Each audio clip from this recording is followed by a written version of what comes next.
All your friends and family that we're on our own YouTube channel as well, and it's always on a link on the agenda. Thank you.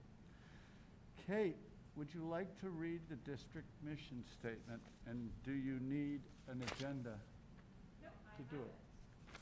Thank you. Ipswich Public Schools aspires to empower all students to be global citizens who are effective communicators, analytical problem solvers, and savvy consumers of information. We propose to do this through an emphasis on communication, critical thinking, creativity, self-management, perseverance, and collaboration.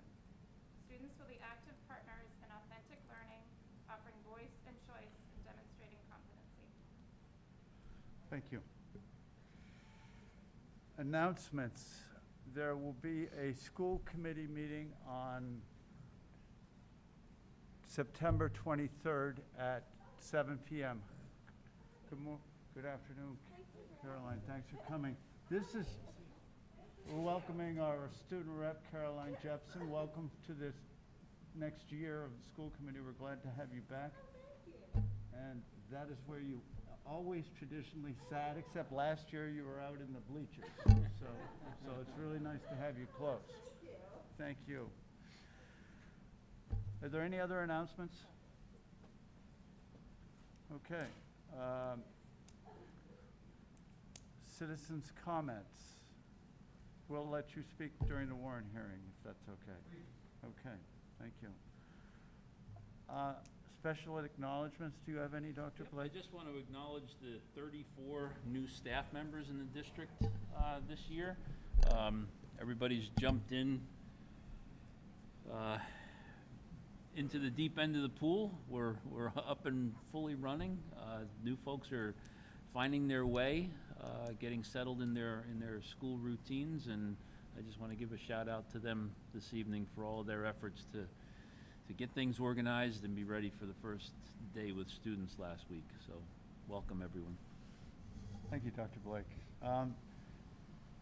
One of our members, and I endorse it, as well as others on this committee, thought it would be important to recognize the 20th anniversary of September 11th with a moment of silence.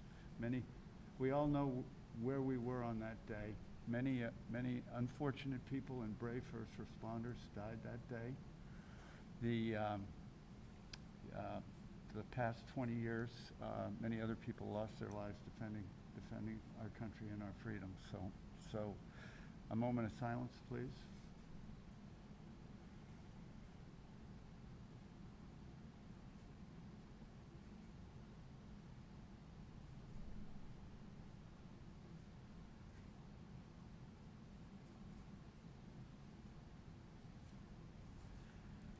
Okay, thank you.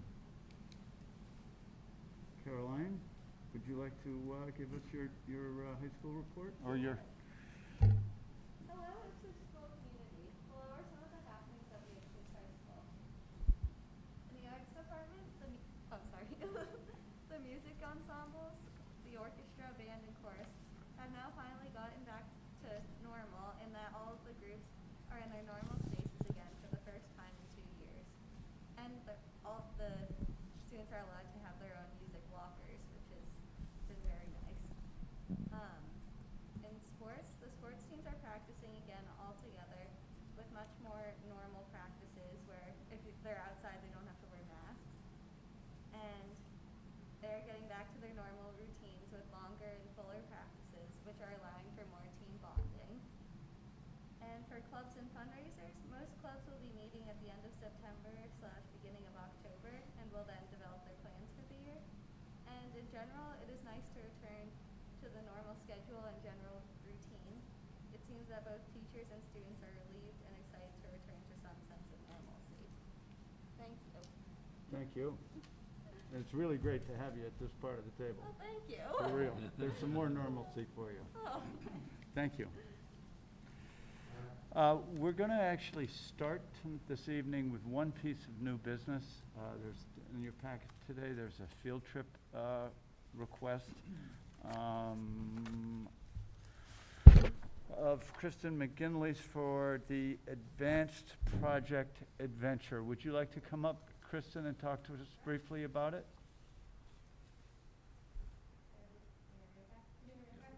Yeah, we hear about it for a moment. Okay, sorry about that. Hi everybody, I'm Kristen, nice to see you. And this semester I'm teaching a junior-senior class advanced project adventure. And what I'm requesting is some approval for an overnight camping and hiking field trip. The students, there are 9 students in the class right now. And today was our 3rd class period, but so we've done a lot of discussion and some early on planning. Many of the students have not, some haven't camped before and some have never hiked and they were really interested in participating in the activity as a hike. So we did some brainstorming, problem solving, and we talked about the White Mountains, and so the idea would be to go camping 2 nights in the White Mountains, staying at a campground called Blackberry Crossing, which is right across from Albany Covered Bridge off the Pankomanes Highway. It's a campground that we stayed at before on prior trips prior to COVID. And the activity would be hiking Mount Deborah,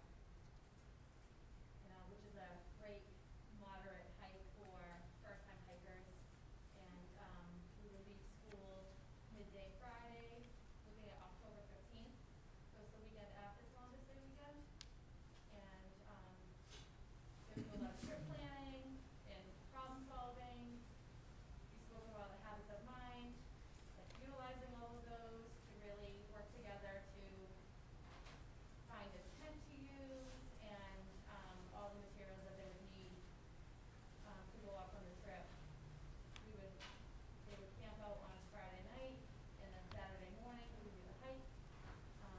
I wrote in the packet that the chaperones would cook up a pasta and spaghetti and meatball dinner for the students, a chaperone dinner, and Sunday morning cook up all the rest of the food, and then we would potentially head back to Ipswich. Yeah. Bet you're gonna shop at North Conway too, don't forget.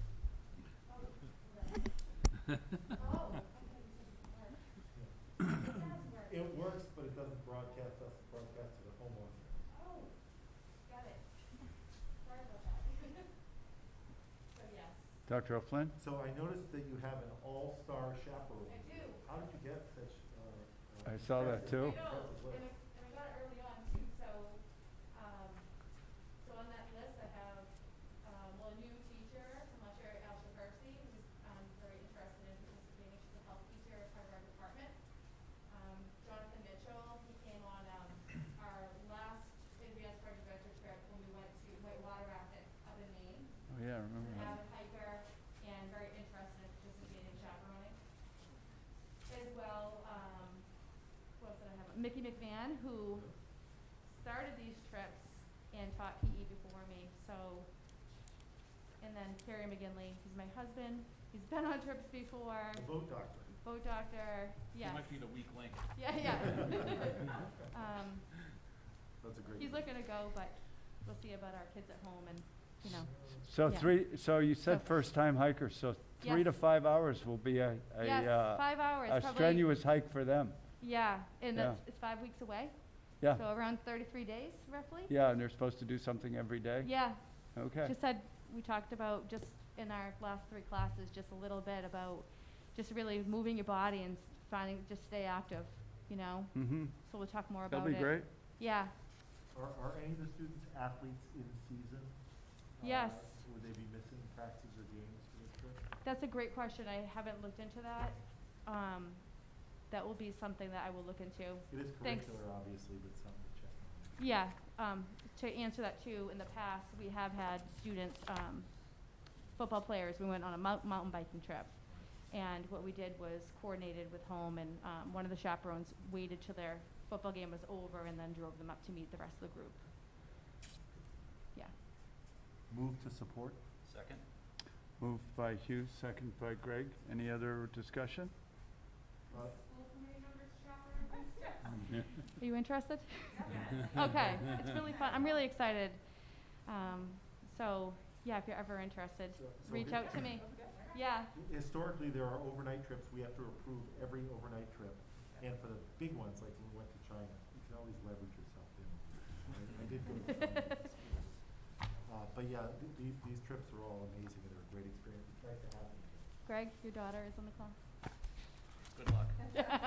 She's very excited. Yeah. You approve? Yeah. And do you normally come up with trips, the kids kind of come up with trips? and you Yeah. Kind of brainstorm and come Yeah, up with something so they it wanna depends do? when the class is run, and this year it's run in the fall, well, now we're back to the waterfall block schedule. So, it's going to come up fast, and we meet classes 3 times a week. So, it's prior schedules, we've met every single day, and it's just blocking out that time, and, so just the first day, what do you think? What are some ideas that you have? We reviewed all of our curriculum. What are you interested in? Would you be interested, a goal-setting sheet? Would you be interested in this type of a trip? And so kind of quickly, they just came up with it, and I think it's a great trip for first-time campers, and will be somewhat intense, but not too intense, you know? That was the first mountain I ever hiked. I did that with my Which, Mount Chicor? Mount Charlie. Okay, And my son and my little one on a backpack. That was one of my first things ever. So, that's awesome. The view at the top is just gorgeous. It's the best. Yeah. Okay. If there's no further discussion, all those in favor of the field trip? That's unanimous. Thank you so much. Thank you, Really Kristen. appreciate Have a great it. trip. Thanks Love- for having me. Alright. Love to hear about it. And I'll send you Actually, the report. I put 2 weeks after, so I'll get that report in right. oh, great, Thank you. Yeah. great. Awesome. And hopefully And Jonathan pictures, yeah. Mitchell will send it out in his weekly report, too. Okay, sounds Great. great. Thank you very much. Thank you. Have a good night. You too. Thanks, Kristen. Okay, Dr. Blake, your school opening update, please. Yes, so we are open and operating at full capacity, and I do mean full capacity. We have a total enrollment of 1,662. Looking at the numbers, our enrollments at the middle and high school were down 14 students each, but the elementaries are up significantly. Doyon was up 17, and Winthrop was up 30 students Oof. this year. So we have a plus 19 delta district-wide. As you recall, last year, and I think, I reiterate this just for the purpose of discussion and future planning, we talked about reducing a section of kindergarten last year, and I pushed back and I said, no, we've got a lot of building coming in. Let's hold off. We don't know what COVID numbers are gonna look like and where we were headed. And as it turns out, our kindergarten numbers, in particular at Winthrop are bursting at the seams. We're at 67 in Winthrop and 58 in Doyon. And so we're managing it right now, staff-wise, providing some additional supports in the classrooms, but I'm so glad that we didn't cut a position because we would have been in a world of hurt this September. As I mentioned earlier, we have a total of 34 new staff members spread throughout the district. 3 are district employees. We have 11 new staff members at Doyon, 7 at the high school, 5 at the middle school, and 6 at Winthrop. Bus registration numbers, we have a total of 663 kids registered for the bus. That compares with 490 that were registered to ride the bus last year. Our athletic numbers for fall sports, we have a total of 208 athletes. We have 11 on the cheer squad. We have 19 boys cross country, 10 girls cross country. Field hockey has 32. Football has 26. Golf has 13. Boys soccer 30. Girls soccer 41. And volleyball 26. So we've got some good numbers to work with in some sports. Other sports we're we're in a tough spot.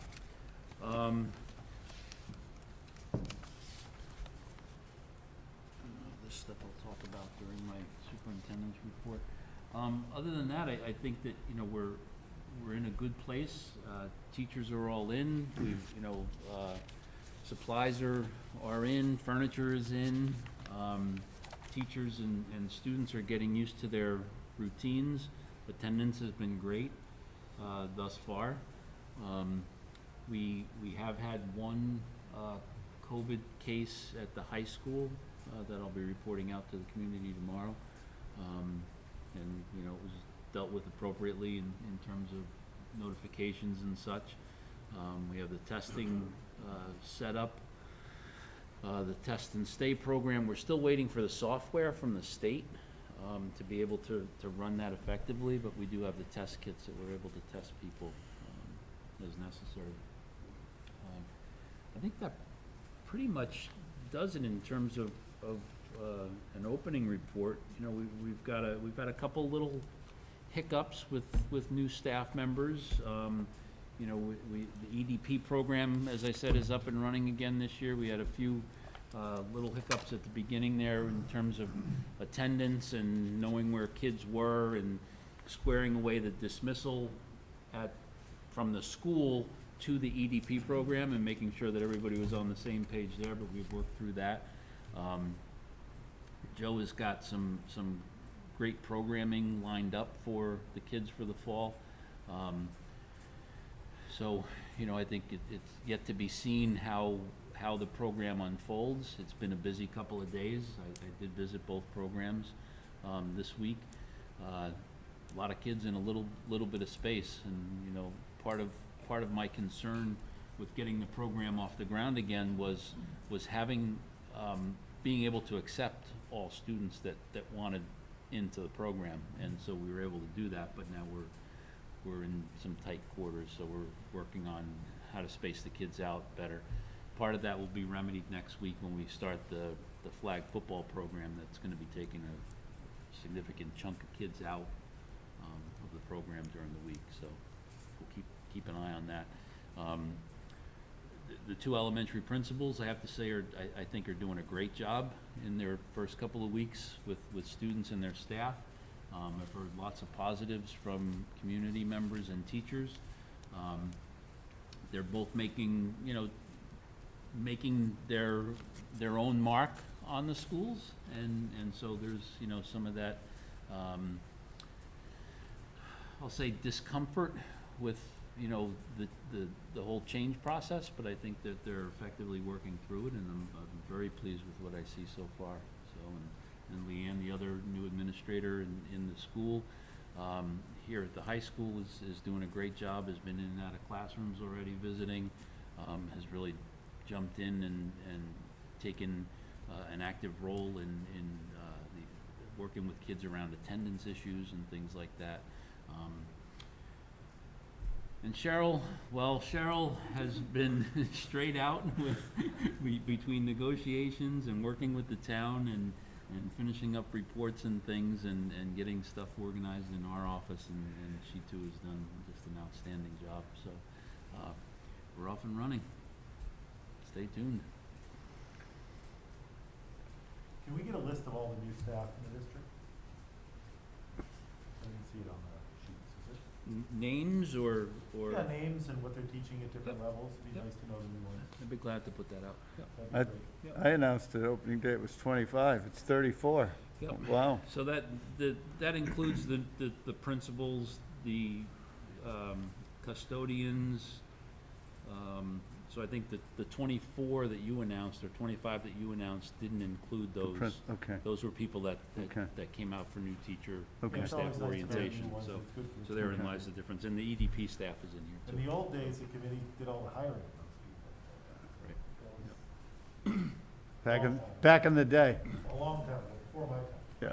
The other question is, the vaccination numbers. Thank you. Yep.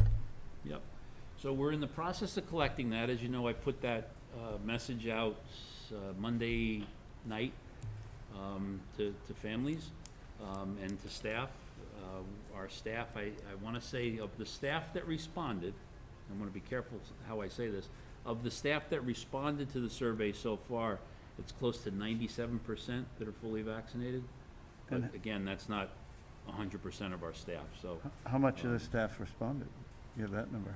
We had 244, and we have a little over 300 staff that would respond to that, so it's a good rate, yeah. Yep, yep, and students, we don't have, all of the records in yet, so we're still collecting that information. Is there someone who's going to go student by student and request it of them, or a follow-up? Yep, so Because the school we have nurses, that October 1st date, that's Yep. important to the state. We need to Yep. be considering that. yep, so the school nurses are dealing with all of that vaccination information, and so, they've been collecting it actively and asking for it, and then I'm sending my reminders on top of that. So hopefully within the next couple of weeks, we'll have a good handle on it. It's interesting because we can look at the state data, and the state data says that we're up above 68% of kids that between 12 and 18 that are eligible for it. But our numbers don't reflect that locally in the school yet, because the state keeps track of all the vaccinations for kids in Ipswich, in Is every it- community. Is that 68% of Ipswich kids, the state says, or 68% of Massachusetts school children? 68% of Ipswich students between that, in that age group, Okay, got it. so. So more to come on that as far as hard numbers go. And Okay. then maybe for the next committee meeting, we have a policy discussion about whether we want to take that state. Right. Yep. and, Yeah. It's the 23rd, yeah. Yeah, we will have to, have that discussion and see where we need the numbers, and school. we need to have an action item that day, review what the state says exactly, and then we can define it. Yep. That's what we So the positivity rate last week in Ipswich was 3.0, and it's down to 2.0 this week. Cool. And there's 8 Nice. active cases. We're seeing a recent big drop off Yep. in the last. So we'll just keep an eye on it. And when does the Labor Day spike come? Next week, right? It may not, we'll see. Okay. Understood. Are there any other questions for Dr. Blake? Okay. The next is our memorandum of understanding with the Ipswich Educators Association to review and vote. Before I turn it over to Emily, I'd like to say I am thankful for the productive discussions and the way that you and Becky Slauson at the IEA have the ability to communicate. I think it's been very helpful, so thank you. And I'm going to turn it over to you now. All right, so we met with, obviously, a subset of the IEA and discussed the MOU for this year, in terms of mostly health and safety and masking. As Chubb just said, it was a great meeting, it was a great conversation, it was a great negotiation. A lot of really interesting discussion, exchange of ideas, exchange of positions, I think educating one another. I don't know, I enjoyed it. I thought I always learn something new when we meet with them, and so this was the same experience. So generally speaking, it's a similar yet streamlined version of the MOU from last year. The major discussions surrounded, like I said before, one, we had to take in consideration that on October 1st, our status could change as it relates to masking. We've agreed to support Desi's position on masking thus far, but we as a school committee have not taken a position on masking going forward from October 1st. So both the district and the IEA sort of recognize that this is a fluid situation this year, so we left sort of future negotiations open depending on how things change. Continued training and education in health and safety for staff and students will remain in place. There was a continued agreement about how educators would be informed if there is, not the identity of the student, but if there's an outbreak or one of their students contracts the virus in their class, just to help further protect our educators as well as other students. While they're teaching, the IEA was very sort of, I don't want to say excited because we're talking about COVID, but appreciative of the fact that we're going to do on-site testing, and so rapid testing, so if there is a concern, they can get that testing done. If it's negative, go back to their classrooms. They're excited to be back in their classrooms with their kids, and that was evident from all of our conversations.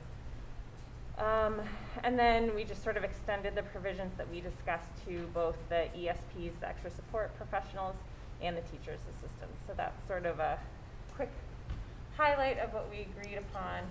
And again, we all sort of recognize this is going to be a fluid year depending on how things change, but it was a really productive session of negotiations, and I think everybody is definitely rowing in the same direction and being in support of our educators and our students in Ipswich. So,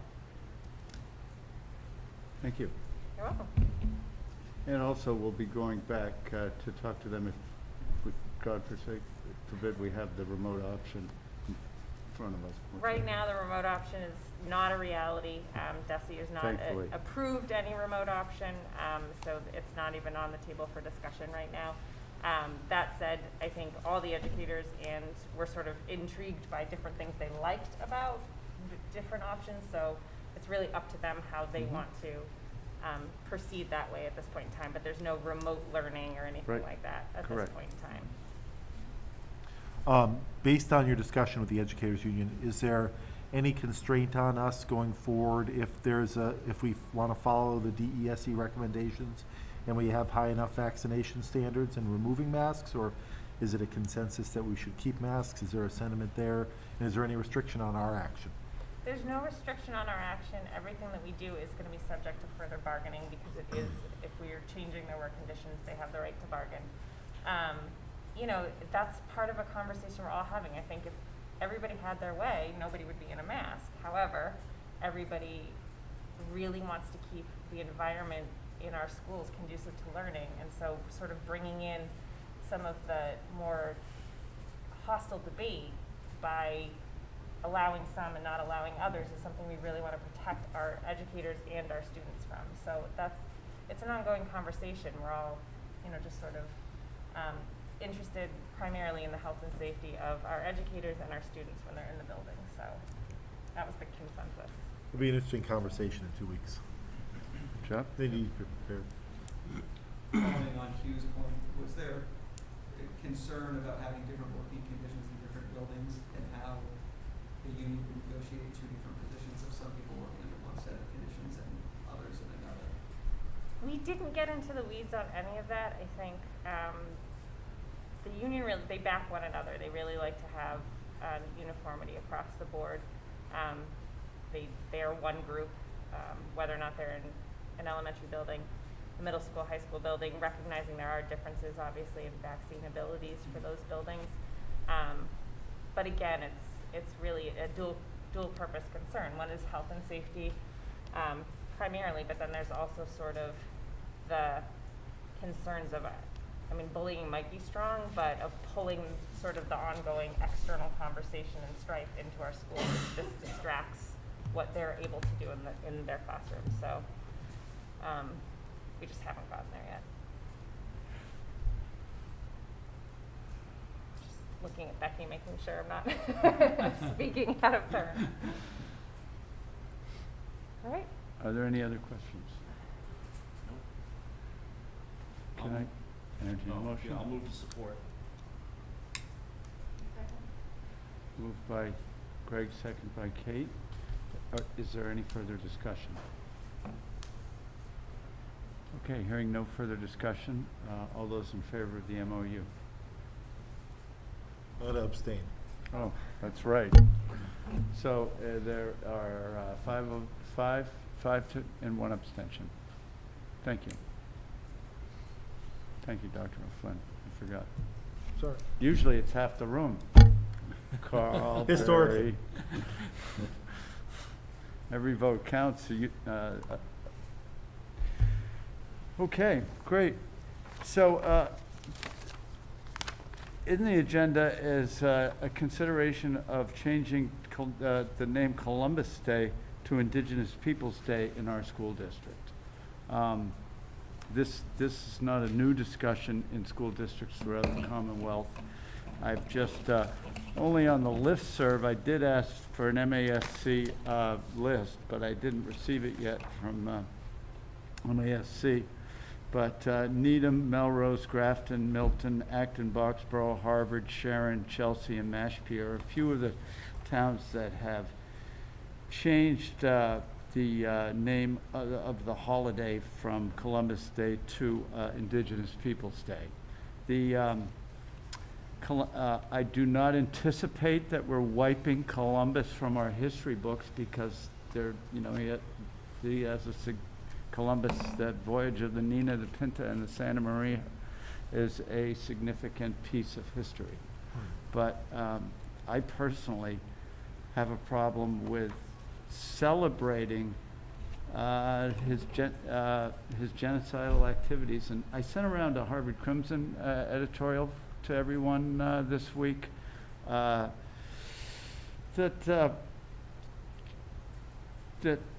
showed what he and his crew, what he and his men did when they came to the Americas, and they landed, of course, in San Salvador, went through the Bahamas and on to Cuba. And I thought it was particularly poignant because the editorial was written in 1996, so this isn't a new issue. And I'd love to hear what the rest of the committee thinks about changing the name of our holiday from Columbus Day to Indigenous Peoples' Day. We'll continue to teach, of course, Columbus, but also add into the curriculum the indigenous people that were affected by Columbus that I don't remember hearing from in my educational experience. I think it's time, and I think another good book, the People's History of the United States, which was published in 1980, goes into significant detail about what Columbus and his cohorts did when they came here. So I would absolutely support making a change. I think it's not restricted to Columbus. I think every explorer to this continent had the same principles of oppressing Native peoples. So across the board, I think it was a wholesale genocide of the Native people, and obviously African slavery played a large part in the whole process too. So not to single out Columbus for scorn, I think every single one that came over had the same ideals. So I will comment that students who are learning history in the schools now have a very clear understanding of the exact process. It's not there's an expose of the activities that every European group coming over here did when they came to the States, and maybe worldwide that was part of the whole process of European colonization. So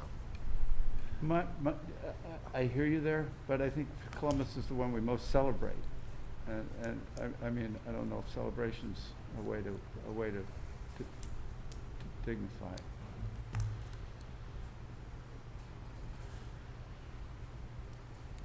So move to support. Second. Moved by Hughes, second by Emily. Is there any further discussion? Kate?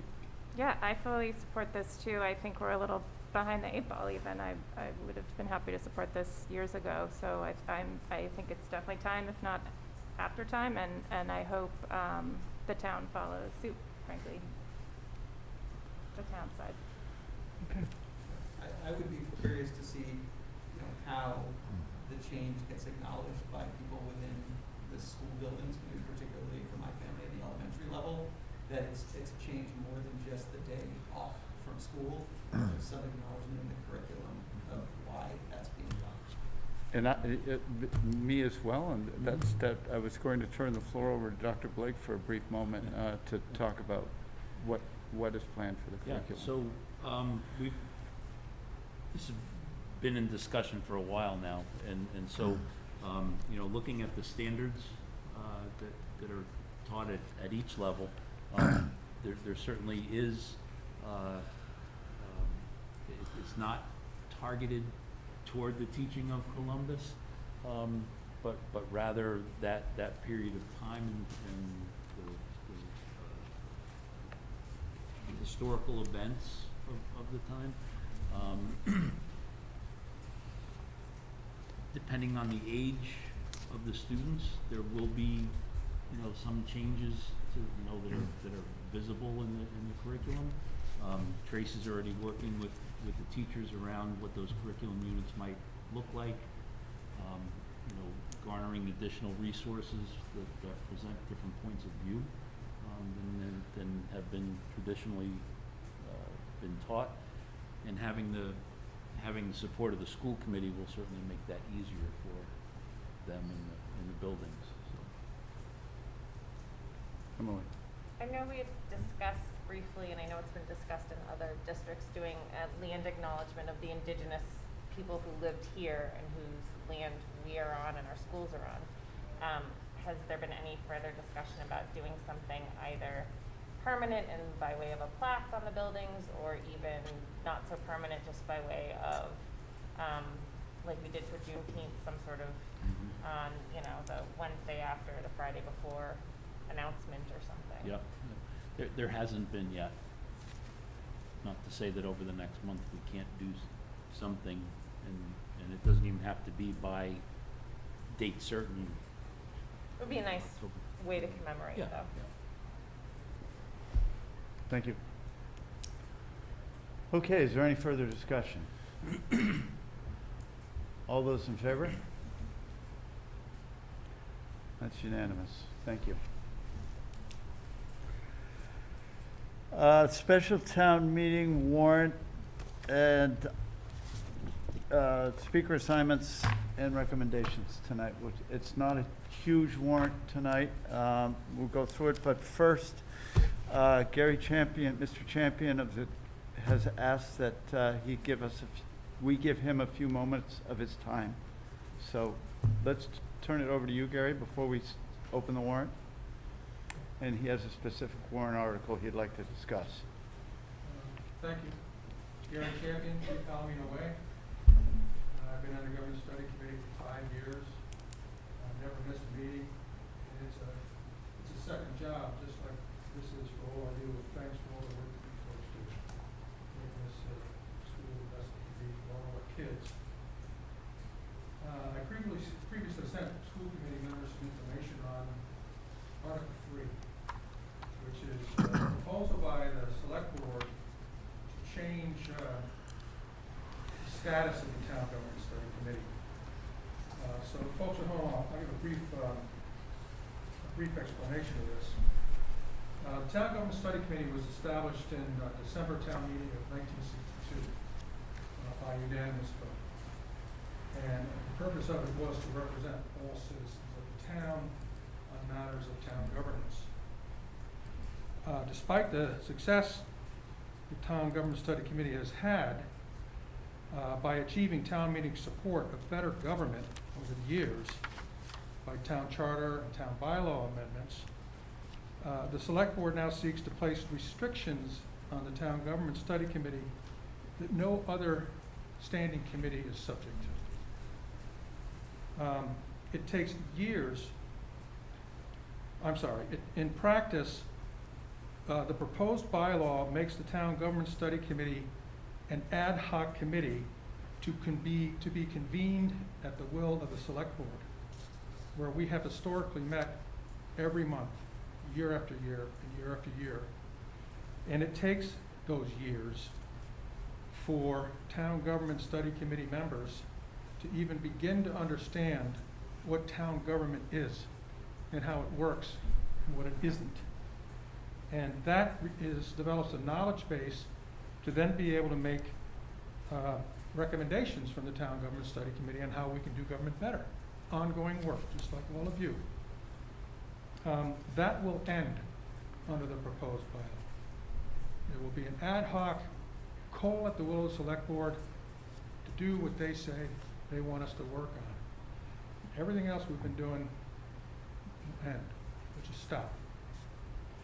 The ongoing Town Government Study Committee work and research reveals town government structure concerns that can be addressed in decennial reviews that's in the proposed bylaw. Decennial reviews of the structure of our government is a good thing. But how do you know what you want to talk about in decennial reviews if you haven't been meeting year after year to understand what it is you might want to recommend to town meeting for changes? You don't just, hey, let's get together in January and we'll have all figured out by December. It just doesn't work that way. So all of that work, ongoing work, in preparation for decennial recommendation goes away under the proposed bylaw. Structure, by the way, means things like open town meeting versus representative town meeting. Structure means things like select board terms and town manager terms. Structure means things like who appoints town officials, like town council, for example. Those are structural things that would be reviewed in a decennial review, which is good. But you need to be working on it to get there. In practice, the proposed bylaw empowers the select board executive branch of our government to decide what the town meeting legislative branch of our government will or will not be allowed to legislate on our town government. So historically, Town Government Study Committee has solicited help and support and ideas from across town government, school committee, and everyone else. Here are some things we think we should work on. What do you think? We've incorporated everyone in a very public, open way, and that's resulted in 9 charter and bylaw amendments being approved by town meeting in recent years. That's progress towards better government. And that progress is about to end. It's going to be held back. So I feel this is a conflict with separation of powers. What other government do you know of where the executive branch decides what the legislative branch will or will not legislate? And personally, I'm absolutely opposed to that. So I'm happy to answer any and all questions you might have of me, but I'm here to ask that the school committee not support this. I don't think it's good for the town. You may have read that I'm not certain that the school committee should be on the Town Government Study Committee, and the select board hasn't even come to you to ask if you want to have a school committee member on this.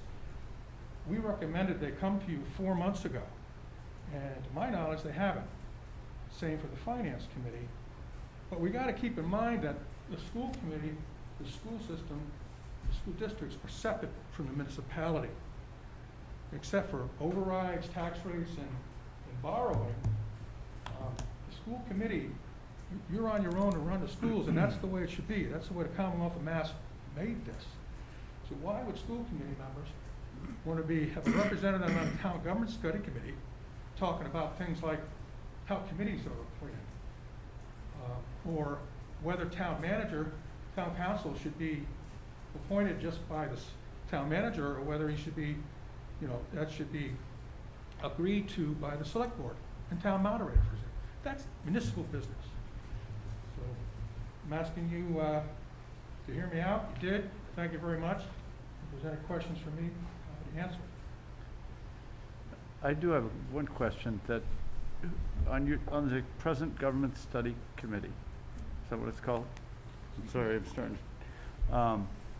Do you have any board members on that committee from any of the boards? We had one select board member appointed by the select board to the Town Government Study Committee about a year and a half ago. And she jumped in, Tammy Jones, in I'll call it the heat of the waterways regulations topic. Okay.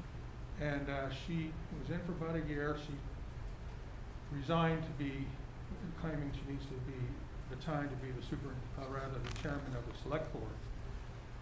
So right now there's only 2 remaining members. It's me and Craig Saline. He's been on it for 8.5 years. I've been here for 5. People left because they moved out of town. People left because of the workload interfered with their ability to do their jobs. People left because they found it frankly politically upsetting to be on this committee, because that's the nature of the beast. There's going to be things happening. But direct answer to the question, we now have no one, just the two, Greg, Selena, and myself. The I charge- assume you are going, if this article doesn't prevail, you would be soliciting more people for your committee. We have tried, I have tried, I've talked to everybody I know to come on board. Some have considered, some have come to our meetings to see what it's about. It's really the select board's job, as they appoint us. Frankly, they failed. We had 4 people running, we were doing a lot of work, but the select board is not recruited. Okay. So how do you get from 2 to 7? That's a pretty big hurdle, especially when you tell somebody, hey, we'd like you to come join the government study committee, come to our meeting, we'll approve you, and then we'll call you when we need you. Okay. So I hope I've answered that question for you, Jim. Yep, thank you. Are there any other questions? Thank you. Thanks for your Mr. time, Champion. folks. Thank you. Okay, so, we're gonna flip through this pretty quick, these articles, I hope tonight. Amend the town budget. I don't think the school committee needs to take a position on this, unless someone else thinks so. Amend the, Article 2, amend the school budget. This is the additional sums of the $44,000 coming into from the state. Would like to assign a speaker. Should we assign speakers first here, or let's do recommendations first? Is there anyone who would like to speak about Article 2? Do you have a question, Dr. Flynn? Yeah, what's the source of the $44,000? That was the additional money Additional Chapter 7. from the state Okay. that came in. And we no longer reconcile school choice money in that pile, right? And we didn't get any other additional funds. And we don't have to, do we have to put anything into our reserve funds? Our special education or our regular education reserve funds? Do we have any other money from the closeout of last year that we have to put in? We can't hear you, sorry. Oh, I'm sorry. Do we have any other funds to put into our reserve funds for special education or our regular reserve fund from the closeout of the year, or is The that all? special education fund is capped out. That's topped at out, this point. okay. Yeah, we can So put it's- 10% more. Yeah. So it's basically just the additional Chapter 70, that's it. It's easy Yep. to speak to. I think any of us could do that. Okay, may I have a motion for recommendation? Is that how this works? Yeah. Help Move me to out support. here. Yep. Yeah. Move to support. All those, Second. further discussion? Second, we get a second. Second by Emily. Moved by Greg, second by Emily. Any further discussion? All those in favor of recommending Article 2? It's unanimous. Who on the Budget Subcommittee would like to speak to this?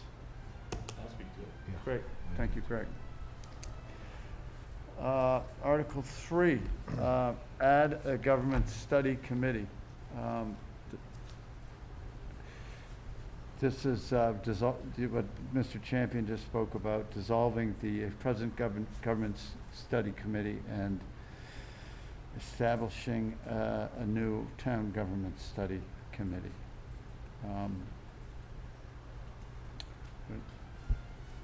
You I have- feel like I don't have enough information to decide this right now, personally. Okay. I have Mr. Champion's point of view, but I don't have the select board's point of view and rationale for why they want this, so. I can give you the select board recommendation was Yeah. 5-0 to support the article. I only have, planning board and select board recommendation votes in front of me, and they voted 5-0. I heard, Gary, about the separation of church and state, or the Supreme Court, the legislative and the executive branch. I'm concerned about only 2 members. I hear Mr. Champion about the amount of work that's required, and I've seen both he and Craig do an incredible amount of work on behalf of all the bylaws. So I'm ready to take a position on this, but I'm in agreement with Kate. Do we know where is all that work that's being done going? Or is it ancillary work is it busy work? Is that Well, no, we've seen a lot of it. Well, we saw a bunch in the waterways article that came up Right. in the last town meeting. We saw it when, about a year and a half ago, when it came to town meeting, and there was a Sorry, motion, I there was a wasn't- motion for, I know, I'm just gonna cite this one other example. There was a motion for the select board to,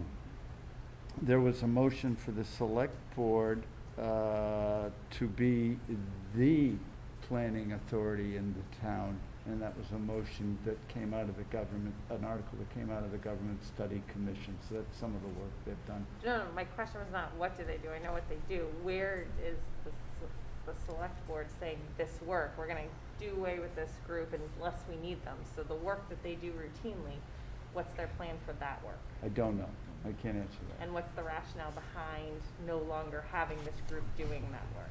I can't answer that. So What I I would would agree suggest with is Kate that we don't rat have 'em. enough information Yeah. to take a position. Okay, so shall we ratum this at town meeting? And ask everybody to get those questions answered? Yep. I move to Radom. Second. Okay, all those in favor? It's unanimous, thanks. Thank you, sir. Thank you, everyone. Thank you. I think we should take a position on this, too. Okay, open space, Article 4, open space land taking for water supply protection purposes, Symes property. This is the development, the new development area on Linebrook, I assume. Is this open space the land that's already been set aside as open space behind that development? Yes, Okay. yes, So this is just sort of formality to take that land that's already. yes. Okay. I don't think it really has any school committee needs. We don't need to recommend this.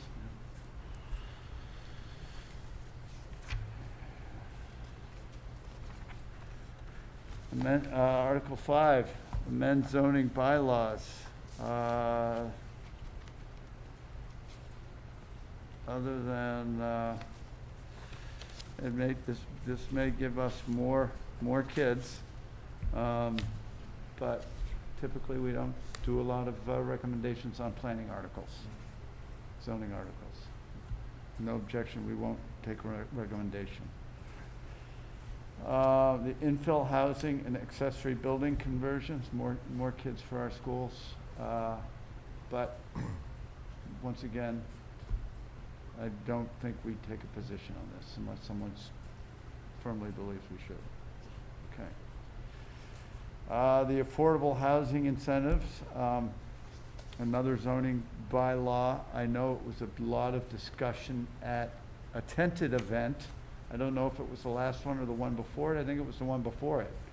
About the affordable housing amendments. So, once again, it's a zoning article. I wasn't planning on asking the school committee for a recommendation. As is the case for the stormwater management bylaw. I wasn't anticipating other than it will affect our construction of new buildings, but I'm sure we will conform to those. So I wasn't planning on a recommendation. Article 9, Move to support. moved by Hugh, Second. second by Greg. This is an important part of the school, of the school district, is a adequate operable police and fire station. Technology will improve. the response times, other than to Winthrop, of course. But I don't know, it takes a long time to get that truck out of the garage and turned. So, will be improved. It's part of our overall strategic plan in the town, which we've been working on with the town. So, I think it's important. Are we gonna support the community development plan as well? 9? I was going to suggest that we radom that, because I would like to, at the next meeting, have the ability to have someone, perhaps our Carl, come in and give us a presentation on the community development plan. Unless you want to vote on that tonight. I don't have any problem. I know what it is. I know they've been working on it for a while. But we can listen to Carl first. Haven't we listened to Carl many times on this? Excuse me? Haven't we listened to Carl update us on this many times over the past Yeah, year? that's fine. Then we can take a position tonight. That's fine. I move to support the community development plan. Second. Okay, but let's vote on Article 9 first. That is Article 9. Okay. That's what I supported initially before you started. I'm sorry. Wait a second. Article 9 is the public safety. No, building. Article 9 is the community development plan. What happened here? We have it listed Article on. 10 is I'm going off the vote sheet and the thing. Yeah, I'm The vote going off this, our little. Okay, Article 9 is Speaker community sign. development plan. Yeah. Do you have that as Article 9? I have the warrant.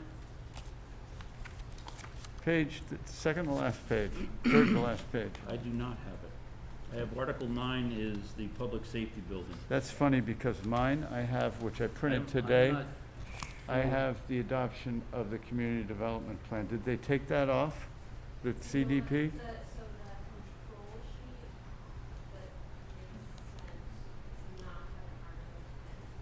Excuse me? Article 9 is the public safety building. Oh, I see. No, community development. Did they take it off? Oh, there it is. There it is. Poor Carl. I have an old one. And Okay. I had just your summary page that I was working off Yeah, of. and that was really just for me. So was that today's It development? was in the book. Yeah, Our little, Yeah, that was yes. okay.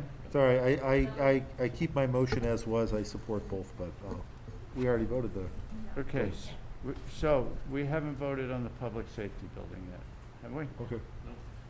Okay, so we have a motion to support And a second. by Hugh and a second by Greg to support Article 9, the public safety building appropriation for design and construction costs.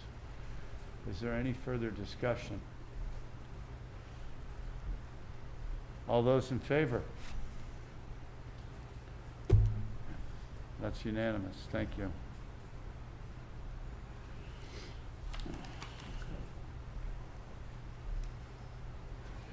So we have two things that we were on deck on this time, and I thought I'd speak to that, but Dr. O'Flynn, would you like to speak to the public safety?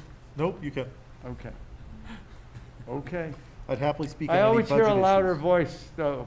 People, whatever. But budget issues, I'm fine with. Okay, Public safety, you can have it. You can have the school too. okay, okay. You got it. Would anyone else like to speak to that? Okay, okay. Now I have to get back to my agenda. That was great, thank you. We got through that very quickly. School committee goals. Yes, in your, in your packet this evening is the draft, very rough draft, what I was able to capture at the school committee retreat. Obviously needs a lot of fleshing out in terms of wording and action steps.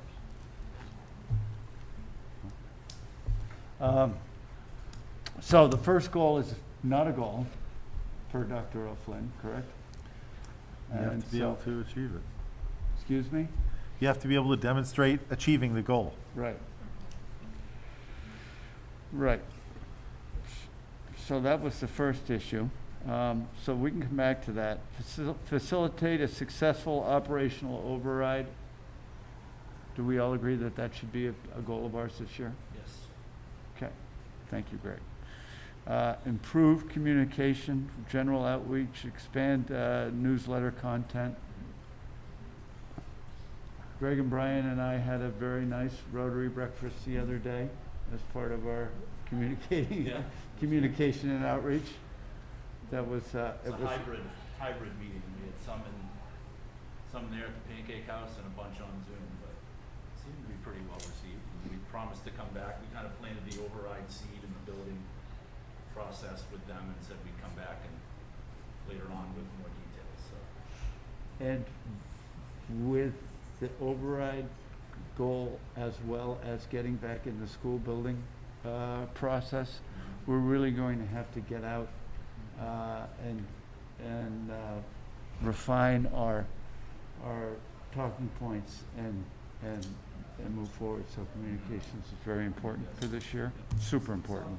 So let me suggest that in the context of always seeing improved communication be a goal for the school committee, I wonder if it makes sense to put them as sub-goals specifically towards override in the MSBA process.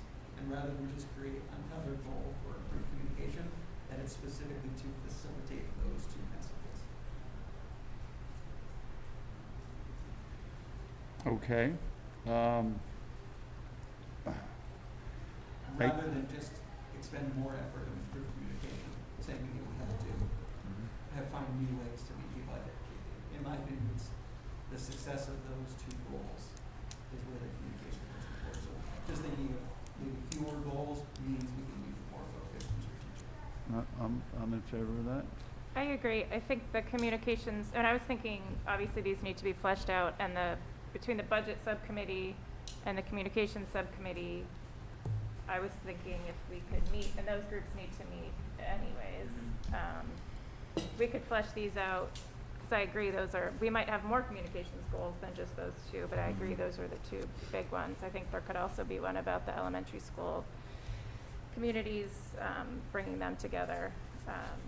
So I think if we discuss those at subcommittee meetings, then bring back more detailed goals at our next big meeting, we could. On the 23rd? If the subcommittees can meet before then. That's I fine think with we me. probably should. That would be great to have those two subcommittees meet as well. I'd like, keep me informed on that. I'd like to join as well. Yeah. But if we're gonna do that, let's vote on these things on the 23rd. Yeah, I agree. Okay? Because that would encompass most of them, except maybe I kind of like the rebuilding programs one. I think it just needs to be reworded and framed in the context of, coming out of COVID or continuing with COVID and kind of maintaining as many programs as we can while keeping kids and staff safe. Super. I think that's a good goal. I mean, what we saw tonight with the field trip is one example of accomplishing this goal. It was reworded a little bit. Right. But Yeah, an EDP. It's a big, big shining example of that. Athletics, I mean, we go on and on. Yeah. How much Parents more report. normal is it this year than last year? Much better. Definitely improved. So I think a goal of ours, even if COVID gets worse, a goal of ours will still be to maximize programming as much as we can within the confines of safety. And the words of Dr. O'Flynn echo in my brain right now, operation versus policy. Yeah. So, Well, the reality is we hope this year will be regular school with masks. And that's not so bad. It's not like last year where we had a whole lot more right. going into the everyday preventative measures. So I think it can be a routine year for us. Great.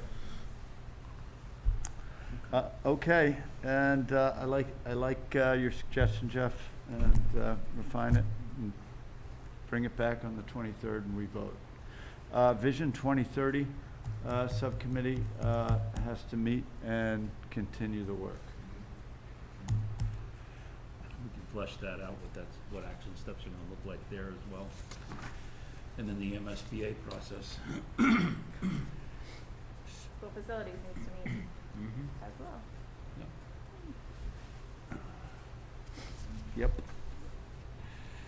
Okay, Okay?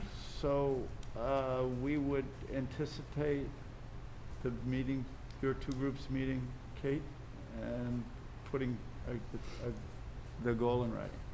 Is that all right? Yeah, Does that sound good? budgeting communication. Yeah. Great, thank you. Are you the chair of both of those still? Great, I know Kate is. good, good. Okay, I think superintendent's goals Yeah. was next in my package. So I also- assume it's yours. Yep. Also in your packet this evening are a draft of my goals for the year, starting off with a student learning goal around instructional leadership. As you know, we had been piloting the Illustrative math program the last 2 years, and now it's fully operational in both elementary schools and the middle school in grades 6 and 7. So one of my goals is to continue to monitor and develop that new math program. We've changed up the coaching model with the 2 math specialists. So we've got a lot more collaborative work going on between the 2 elementary schools this year than we had before. So I'll continue to work on that. Professional practice around management and operations. I need to ensure the successful integration of the 2 new elementary administrators into the public schools, into the Ipswich Public Schools. And the big one for this year, as if that's not big enough, is to prepare documentation and facilitate the comprehensive district accountability review by the Office of District Reviews and Monitoring from DESE over the winter in preparation for a site visit in the spring. What that is I received a letter in mid-August from DESE, and there is an Office of District Reviews and Monitoring that is responsible under Chapter 15, Section 55A to do a deep dive into school districts on a periodic basis. Ipswich has not been done in many years. I was kind of taken back when I saw the level of information that they're looking for in this, and it's a significant process. It's an on-site visit for several days by a team of outside folks from DESE and consultants, retired administrators. And they come in and essentially look at the 6 standards of effective district practices, leadership and governance, curriculum and instruction, assessment, human resources and professional development, student support, and financial and asset management. So there's a guide that I received, and there's just pages and pages of materials and things that are going to need to be prepared for them. So it's going to be a significant undertaking this year. I tried to, I contacted DESE to see, exactly how it was that we were chosen, and it was, essentially, they look at the districts that haven't been reviewed in years, and they start with that, and then they look at, where we are in the cycle for our NEAS and C reporting and things like that. So we met all the criteria. We're in good company. Andover, I have a list of other local schools. So I reached out to Tom Scott to see what this was all about, and he sent me a list of other schools in the Commonwealth that were chosen this year for the on-site review. Pull this up quickly and just share with you some of the other schools. So I've been through accreditation twice. It demands a huge amount of administrator time.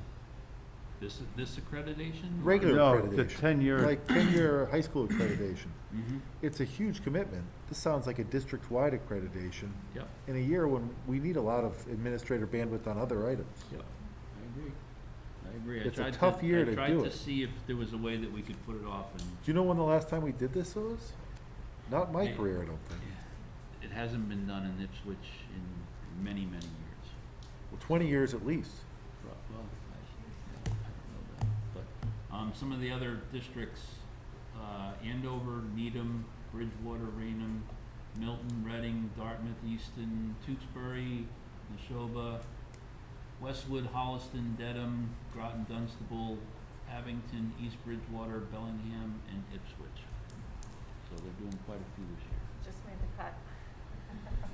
So, My apologies. so that's gonna be a significant goal, just to sort of wrap it up. You know, they haven't set a timetable, I have no idea when they're coming, all I got was this 2-page introductory letter saying, hi, you're up this year, so, we'll be ready for it. When is that due? They haven't set a date, but I imagine it's gonna be over the winter, and in the spring will be the site visit at some point. So that'll be my second goal there. Third goal, family and community engagement. Again, around engagement and communication, providing opportunities for unifying the elementary school community around the elementary ed plan, as well as the Vision 2030 documents.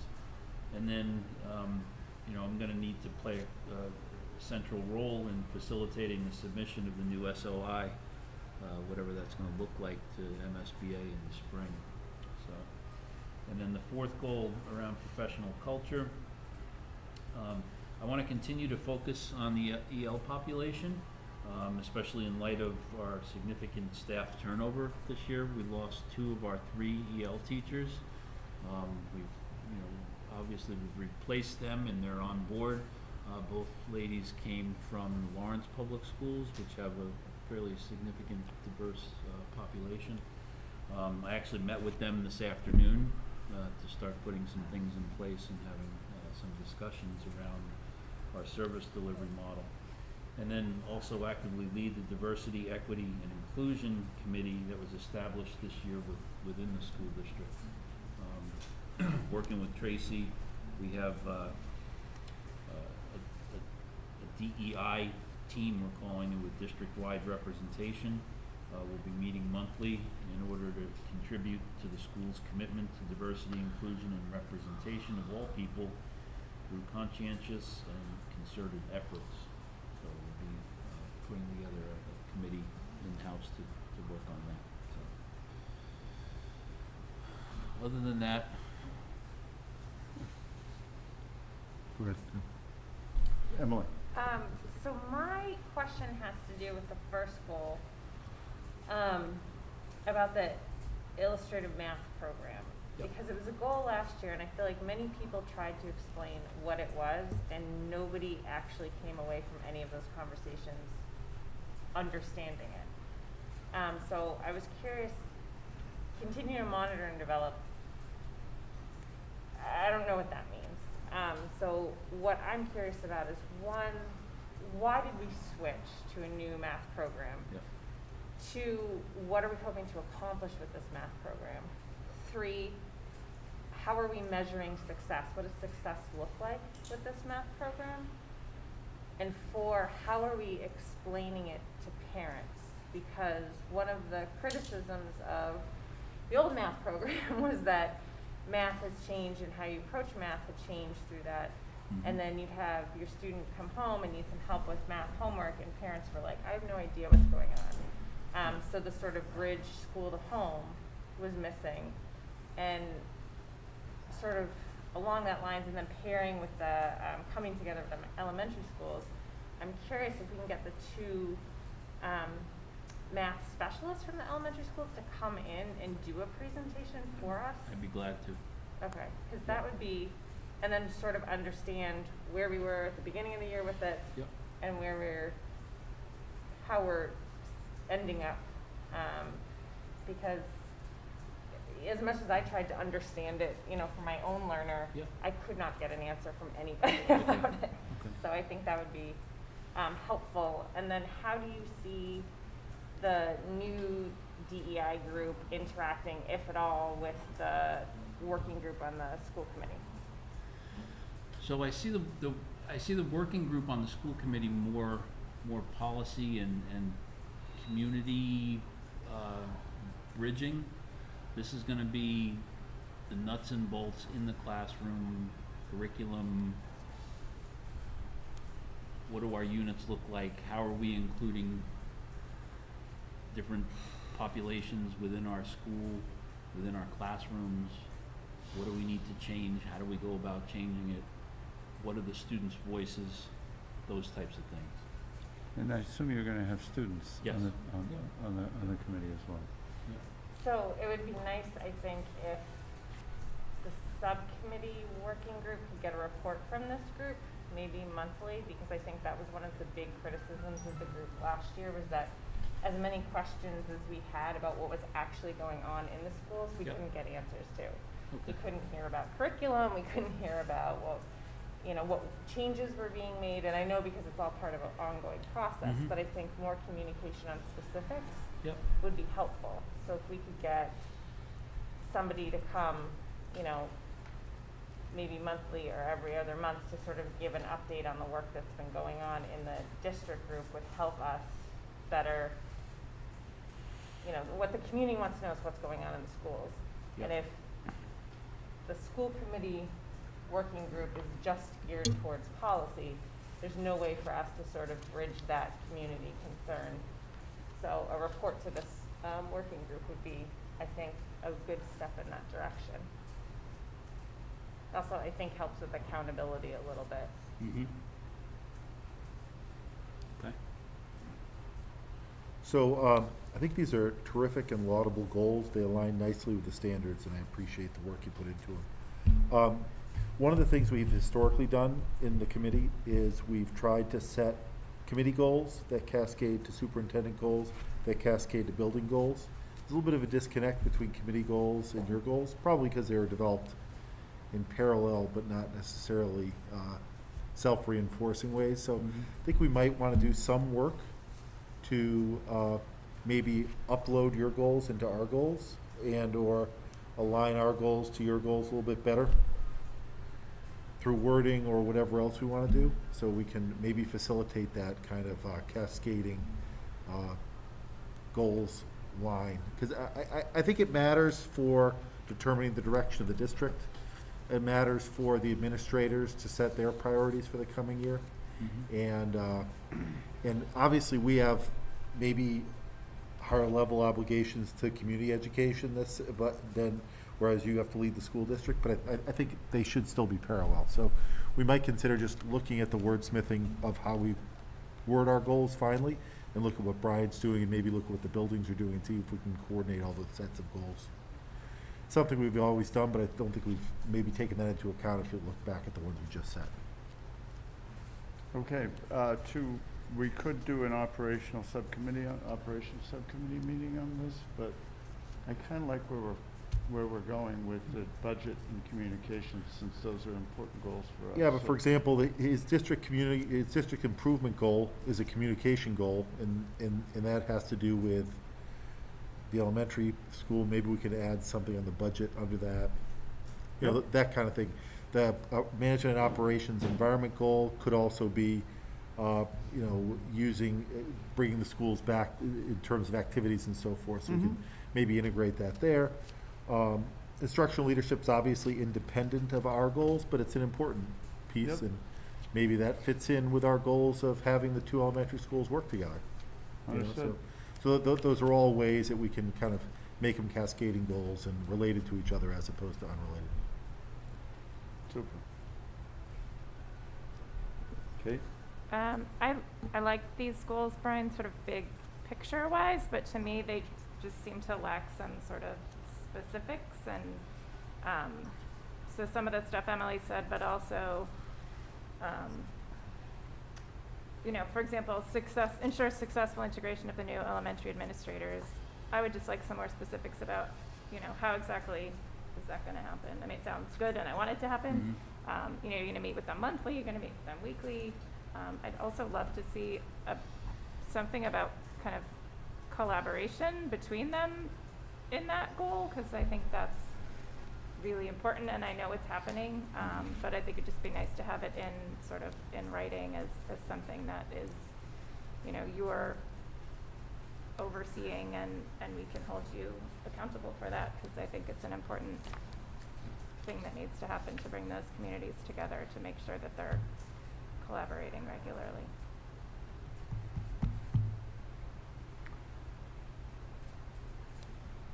Okay. Anything else? Jeff, Greg? Okay, okay. I want to see coffee with the coach. I don't see that there. Coffee I'm gonna talk about it during my superintendent. There you report. go. There you go. Let me, and I wanted to reach out to Emily about her illustrative math comments. Today, for the first time, I got an unsolicited call from my middle school's math teacher to say, what do you think? How's my student, you know, matriculating into the system? And I'm like, you realize she's a middle school student, and the only thing I get out of her is, how was your day? Fine, Yep. right? Exactly. It was fine. Fine or good? Yeah, fine or good. And anything that you can tell me would be great. But it was great to get that outreach, and I do want to emphasize that September 30th is curriculum night in the middle school. So that's also, you don't have a middle schooler though. Nope. I'm sorry, I'm looking at you thinking I you know. do. But it actually goes to your question of how does the program get communicated? With that communication, it was a welcome phone call, unsolicited phone call I got today. And he's calling everyone in the class, not just school committee members. So it was great. September 30th, curriculum night for middle school. Thanks. Okay. Thank you, Dr. Blake.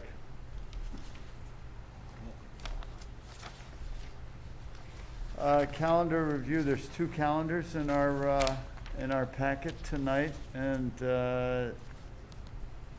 calendar review is you, Dr. Blake. So in your packet, are the proposed calendars. So as you know, we try to do it at least a year in advance or two. So this is the 22-23 calendar. You have two versions there. The first version that you see has the first day of school being in August, which is that last week. So August 29th and 30th, we would have teacher workshop days. So August 31st would be the first day of school, similar to what we did this year. And then the second calendar has us actually starting the teacher workshop day on Wednesday and Thursday, and students coming back that following Tuesday for the first day of school. So both calendars have been reviewed by the administrative team and by the IEA, and I don't know if you want my recommendation first, or do you want to discuss? We just need to change Columbus Day to Indigenous Peoples Day. Right, right. I didn't hear. How about the discussion first before we become straight right up? Yeah, sounds good. Does anyone care to discuss both these calendars or give them your opinions? I have an opinion, but I'll hold mine. So I have two questions.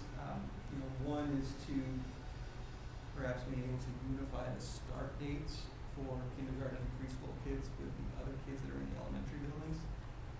I hear a lot, that's a group that we're in, but I hear a lot of, particularly for working families, that it's hard where you're anticipating going back and getting into that school routine, but you've still got a child that's got another week after. So I'm curious in both of the pre-Labor Day and after Labor Day, whether there would be any effort to try to make it so that all kids in the building are returning at the same time.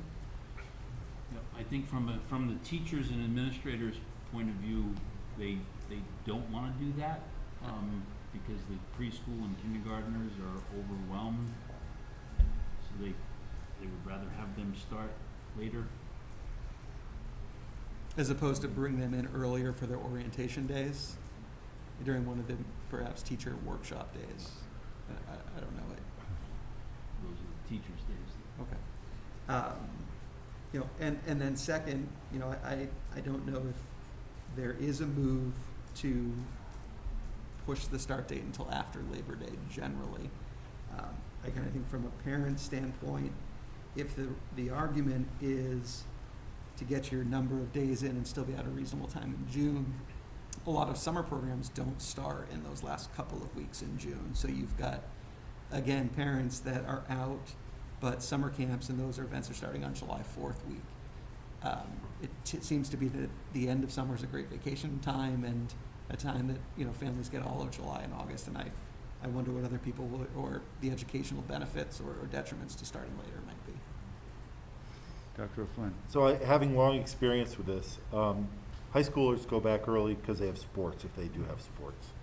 So they're back already, and sports generally are over towards the end, except for tournament runs and things like that.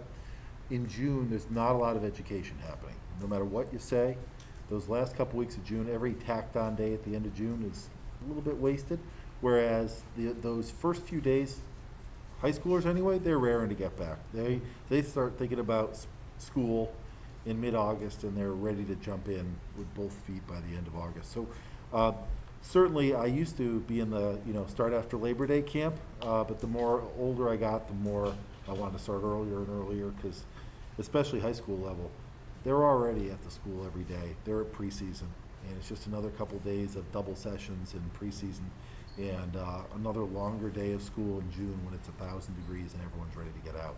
So people are ready to come back in August, at least at the high school level. So yeah, I know there are biases both ways. This is a 2-day slide, so it's not a huge slide. I've always favored the earlier start.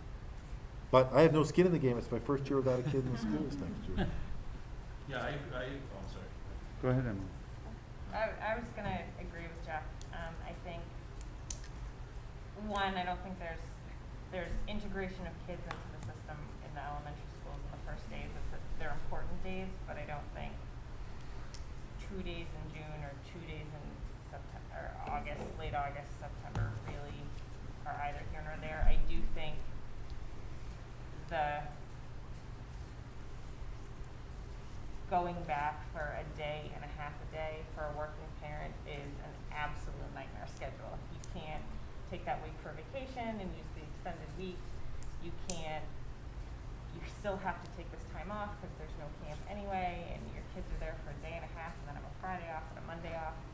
I don't think it makes a whole lot of sense. I don't think there's a huge difference at all between June 14th or June 16th. I think everybody's cooked by Memorial Day anyway, so 2 days is probably not that big a deal.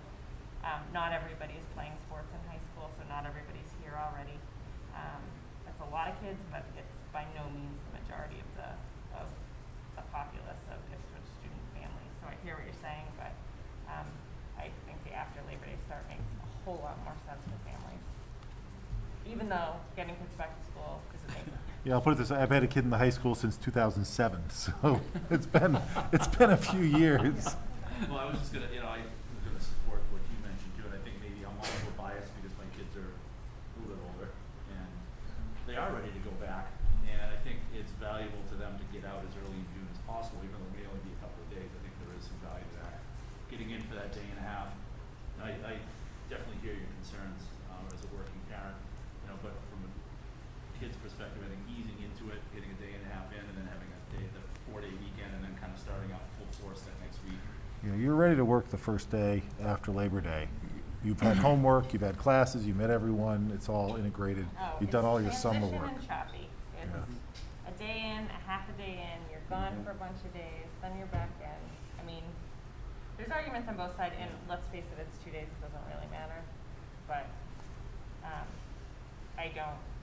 there's no kids raring to go in August to get back in. They're raring to see their friends. But in terms of the learning that's happening, it's introduction. Okay. At best. So, Greg, anything else to add? No.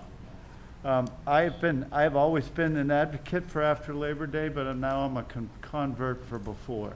And I'll say it this way. I watched this year I've watched the kids go from 2 days to 4 days to 5 days. And I think it's a very good, and I'm not thinking about the parents.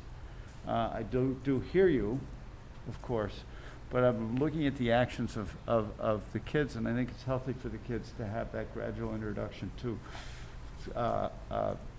cascade, greater workloads in front of them.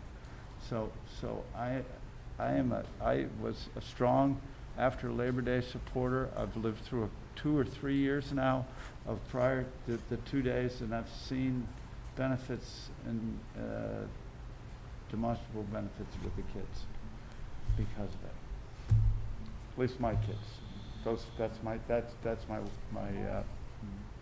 reflection. So we present the 2 calendars to both the IEA, the administrative team, and then to the school committee for the final vote. Obviously, you guys have the final say. The first calendar, though, was the desired choice for both the administrators and the teachers. And since it's a two-sided piece of paper, I want to make sure I'm that sorry, the first calendar is. The first calendar starting before, and the thinking behind that is,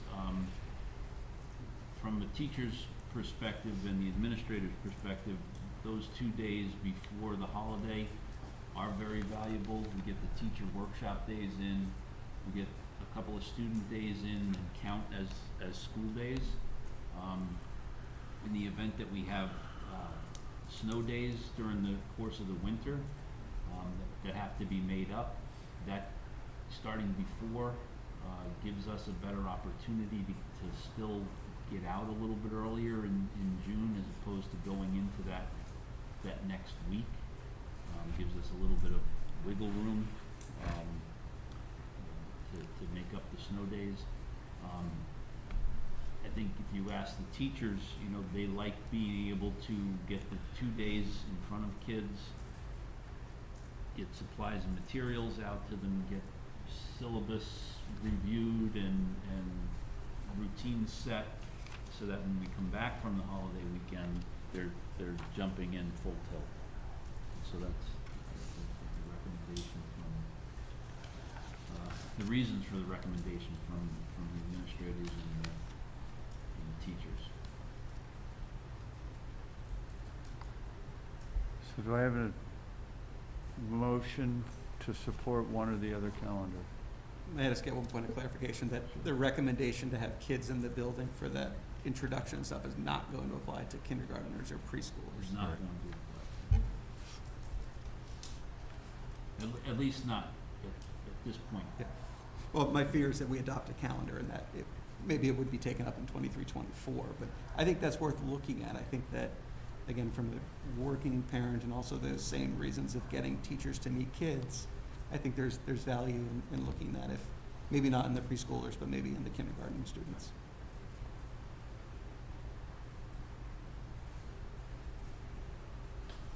So I move to support option 1. Which starts before Labor Day. Yeah. I'll second. Moved by Hugh, seconded by Greg. Is there any further discussion? All those in favor of option 1? That's 4. All those opposed? 2. Might be interesting when the next election happens, you may have to ask them, do you favor before or after Labor Day? I think it's a. It might swing the numbers next High year. school issue. It is an elementary and a middle high school issue. And Yep. I think, Yep. I think that needs to be looked at, quite honestly. I think Jeff has a good point, and I think No, I heard him. You But, loud and but I clear. can also say that having different start dates, families have kids in different buildings, and That doesn't That's work not gonna either. work either. no. that and would- we need to find Right, right. I think next year, of course, is gonna be great with this calendar, but, we will continue to look at it. Yep. And someday we'll get the calendar to fall the right way, that there's an early Labor Day, and then everybody's happy. Last year, or was it the year before? We had 2 weeks of Christmas. Come on. Yeah. Sometimes this calendar is just. That fell the right way. Okay. Vouchers, oh no, Superintendent Administrative Report. I felt like the opening report was that, but you've got more. I do. Thank you. So, I don't have a whole lot to report. You know, it's been all hands on deck the last couple of weeks with school starting. And we did have the holiday weekend in there. We completed the negotiation with the MOU, with the IEA. I had my monthly meeting with Becky, the IEA president. We met for negotiations around the clerical, food service, and custodial union groups, and those are moving forward. Thanks, Caroline. Good night. Thank you. I held one planning meeting around the use of COVID funds.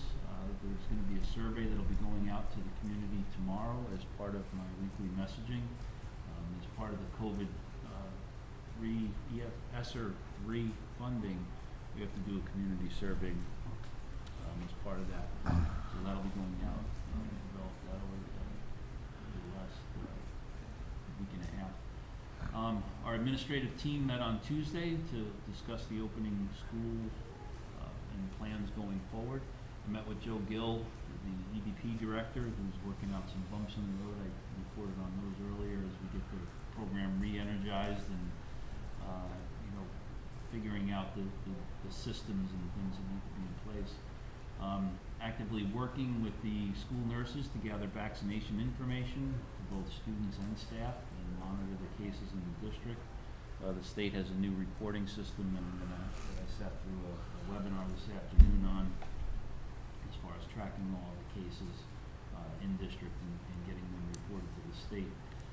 The strategic planning working group for the town is finishing up our work and hope to have an executive summary ready before the town meeting.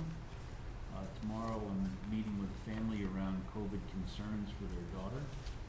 I do have a preliminary list of sites in town that I'll be setting up my chat sessions or coffee hours. The first one will be on September 24th, and it'll be in the morning at a location to be determined. I'm hoping to alternate them between Friday mornings after school committee meetings and late afternoons on the day of school committee meetings so that I can, maybe hit different populations. Some more information will be coming out on that. Earlier in the meeting, we had a moment of silence for September 11th. I just wanted to let folks know that here in the schools, we have Project 351. It's a middle school leadership program that each school district in the Commonwealth has an ambassador, and they participate in different activities throughout the course of the year at the state level. One of our students, Benji DeSources, who was a Project 351 ambassador when he was in the middle school, is going to be leading a moment of silence over the PA system for both the high school and the middle school tomorrow morning at 8:46 in honor of the 20th anniversary of September 11th. He has a prepared script as part of the Project 351 effort that's leading this. It'll just take a few minutes to read, and the hope is that the moment of peaceful reflection in honor of those we lost on September 11th and the Massachusetts fallen military heroes since 2001 and the 13 American troops last week in Afghanistan will bring comfort to their families and loved ones. So that's going to be happening in all of the buildings. In the elementaries as well? They'll also do something similar in the elementary schools, but more age appropriate. Love that guy. Benji, he's a great guy. Okay. Brian, the executive summary on the strategic working plan, is there a plan for how that's going to be circulated and So how soon before town meeting? Because I do think the public needs that we've had several meetings. We had a meeting scheduled Wednesday morning. Yeah, Wednesday morning at 7:30, and there were only a few of us on the call, so we canceled it. And we're meeting again tomorrow morning at 7:30. Hopefully we'll have a full contingent. The plan is to have a at least a two-page executive summary of the strategic plan document available before town meeting. Is it gonna be How mailed much to, before, I don't know. is it gonna be mailed to the house, everybody's I- house? That hasn't been determined That would yet. be a great thing if it was, would be. I'll bring that up tomorrow morning. Yeah. I mean, tactile is good sometimes. The town meeting book is great. Yeah. Unfortunately, only 200 people use it. Okay. Anything else for Dr. Blake? Now we go to vouchers and bills. Are you all set on all your signatures, Cheryl? Okay, cool. Instead of running through all the subcommittees, because I know it's early in the year, have any subcommittees met? I know negotiations has met, and we're nailing down that day, correct? I hope so. With the IEA, I hope. Anyone else met since our last meeting? No. Okay, so let's keep it like that. It's time to start meeting. You've got communications and budget. That's a thing. We have a newsletter to get out. You'll probably be wanting. Yeah, we could hopefully schedule some times tonight for budget. Good, yeah, happy to. All right. Working group reports. Do we have any working groups that have met? No. Liaisons. Has IEF met yet? No. No. Okay. And is there any other new business besides Krista McGinley's business? Yes, Emily. Just to circle back to Kate's comments on the superintendent goals, I was wondering if we could either discuss or just do like a mid-year kind of, not progress report, because that sounds a little parental, but I think the vagueness of the goals, and then at the end of the year, sort of I'd like to see more detail as we're going along. I think that the superintendent reports are helpful in some respects, but they're not tailored towards the goals, so it's very hard to know when progress is being made on each goal. And then at the end of the year, I can imagine trying to compile all of it is just sort of with everything else that's going on. So I think maybe doing a mid-year, these are the actionable items that have been accomplished, would be helpful, at least I think, for us to be more aware of what's going on in the work that's going on. It's actually a standard part of the process. Yeah, you do Yeah. like a mid-year The operations self-assessment. committee Yeah. meets to do mid-year review, and then the school committee meets. present it. So I hear you loud and clear. Yeah, but maybe we can get a little more meat on the bones of those goals, like very measurable. I don't, monitoring the progress to me meant blah, blah, blah, blah, blah, or, the DEA. We've met X number of times, we've met the school committee working group X number of times. It'd be nice to see what's going on other than like a quick rundown, which I don't find particularly informative. Okay. So a mid-year review, which you'd like it to be more robust. Yes. Understood. Duly noted. I'd have to look up who's on the operations subcommittee. It's Pav and myself I'm there as well. and Jeff. Fabulous.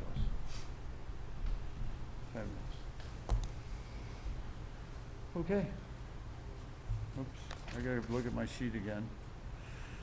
Consent agenda. The next, that's announcement. I had the damn consent agenda up, excuse me. Excuse me, Laura. He does this, and you will pass it to me like you do every time. It was just the meeting minutes. Move the Ipswich School Committee to accept the open session meeting minutes from August 26, 2021. So moved by Greg, second by Emily. All those in favor? I wasn't there, so I'm abstaining. I'm standing, I wasn't there either. You were there. I watched you, and all the good stuff was muted. The So, most efficient meeting ever. I know, I saw Less that. than It an was hour, I think. impressive. 9 minutes. 59 minutes. We're not doing bad for the size We're of doing this. pretty well. Yeah, for the size of this agenda, we're not doing bad. And I keep, Tom Brady's getting the coffee. Yeah. not bad, huh? Okay, let's, Motion to adjourn. Second? all those in favor, thank you. Thanks, That was Ipswich. quick. No, I'm fine with See, you we guys did doing You it. did it. You guys are Thank on you, it. Greg. Mics. Mics are hot. Mics are still hot.